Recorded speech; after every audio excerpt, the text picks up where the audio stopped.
bonjour, je suis donc Muriel Jacot, je suis enseignant-chercheur à l'Université de Lorraine à Nancy et en 2014 j'ai effectivement créé Myrissi qui est une start-up issue de 10 années de recherche que j'ai moi-même effectuée sur le lien entre odeur, couleur et émotion.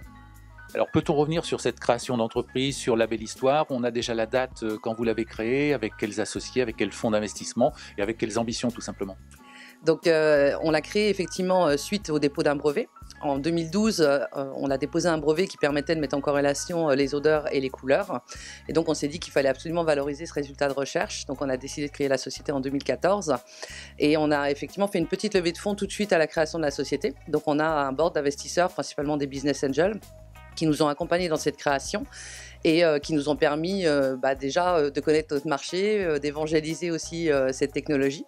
Entre 2014 et 2017, on s'est vite aperçu que la composante émotionnelle était indispensable lorsqu'on parlait de parfum, par exemple, ou d'odeur.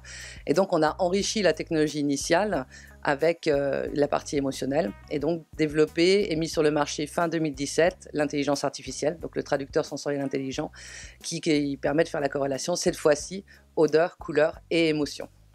D'accord. Alors très précisément, vous venez de nous parler de vos recherches. Comment est-on passé de la recherche au produit? Et votre produit, vous avez parlé d'émotion, de sensoriel. Il faudrait quand même quelques explications. Alors, le passage d'un résultat de recherche à un produit commercial, clairement, c'est le challenge, surtout pour un enseignant-chercheur, donc ça reste très compliqué. On avait un beau produit, on avait une technologie qui était performante, qui a été à la fois testée en études comportementales, en IRM fonctionnelle, et donc c'est vrai qu'on s'est posé la question de savoir comment on pouvait valoriser ces technologies.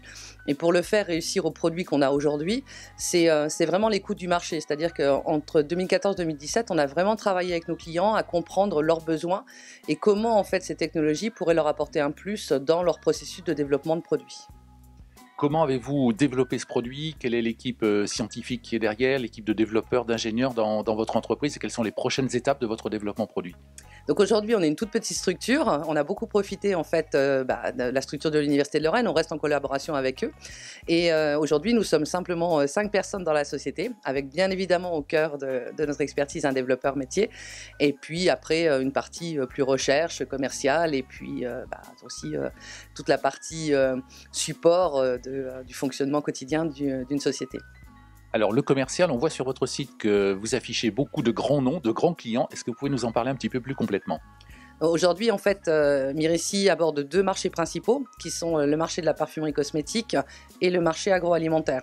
Et effectivement, depuis la sortie du produit fin 2017, en 2018, on a signé plusieurs POC avec notamment des grands comptes de la création de parfums et en agroalimentaire, des grandes sociétés qui s'intéressent justement à savoir comment ils peuvent optimiser leur communication visuelle, comment ils peuvent, à travers les couleurs de leur packaging, la communication, faire transpirer, faire ressentir les propriétés sensorielles du produit.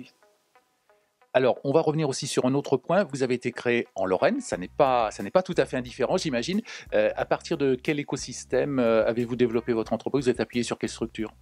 Donc tout de suite à la création de la société, on a été incubé, donc à l'incubateur Lorrain qui focalise en fait la création de sociétés issues de la recherche. Et là, tout récemment, on vient d'intégrer un accélérateur qui s'appelle Scalinov, qui est le premier accélérateur de la région Grand Est. Donc on est la seule start-up nancéenne à avoir intégré cet accélérateur. Et donc ils vont pouvoir nous accompagner dans notre ambition aujourd'hui d'accélérer notre développement et de grandir. Quelles sont les prochaines étapes de votre développement sur l'année 2019, étapes technologiques, financières, commerciales? Alors sur 2019, notre objectif, c'est de pouvoir finaliser notre levée de fonds. Donc on est en fait en seconde levée de fonds. L'objectif de cette seconde levée de fonds, c'est vraiment accélérer le développement du business.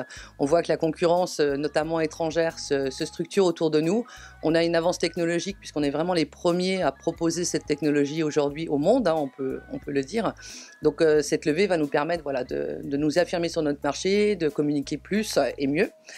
Et derrière, l'ambition ultime, c'est bien sûr de pouvoir intégrer d'autres sens. Pour l'instant, on est sur vision, olfaction, mais on a l'ambition progressivement de pouvoir mettre le toucher, par exemple, la perception des formes, donc enrichir cette intelligence progressivement avec ces autres sens pour aboutir à l'intelligence 5 sens, 5S.